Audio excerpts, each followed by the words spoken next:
بسم اللہ الرحمن الرحیم۔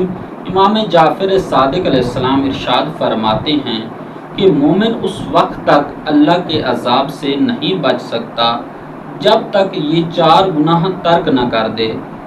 امام علیہ السلام فرماتے ہیں کہ ان گناہوں میں سے پہلا گناہ یہ ہے کہ جھوٹ بولنا۔ مومن کو چاہیے کہ جھوٹ بولنا ترک کر دے۔ روایات میں آتا ہے کہ جھوٹ ہر برائی کی چابی ہے۔ اور دوسرا گناہ یہ ہے کہ مومن کو چاہیے کہ بخل مت اختیار کرے۔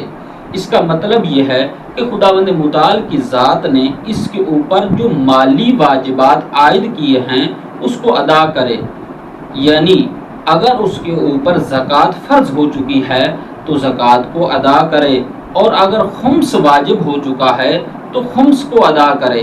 ارشاد باری تعالیٰ ہے کہ المال مالی، فرمایا کہ یہ امیر لوگوں کے ہاتھ میں جو مال ہے یہ میرا مال ہے اور یہ میرے وکیل ہیں، اور فقراء و مساکین میرے اہل و عیال ہیں۔ تو ان کو چاہیے امیر لوگوں کو کہ یہ میرے اہل و عیال پر خرچ کریں۔ اگر یہ میرے اہل و عیال پر خرچ نہیں کریں گے تو میں ان کو جہنم میں ڈالوں گا۔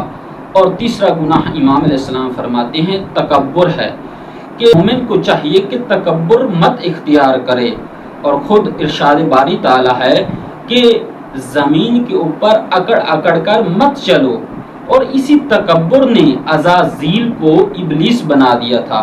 اور چوتھا گناہ امام علیہ السلام فرماتے ہیں کہ اللہ کے بارے میں بدگمانی اختیار کرنا۔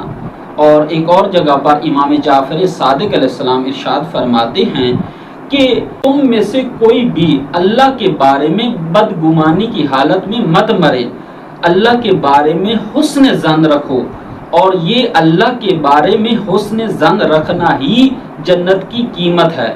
خداوند متعال سے دعا ہے کہ خداوند متعال ہمیں اہل بیت علیہ السلام کے علوم کو سمجھنے اور ان پر عمل کرنے کی توفیق عطا فرمائے۔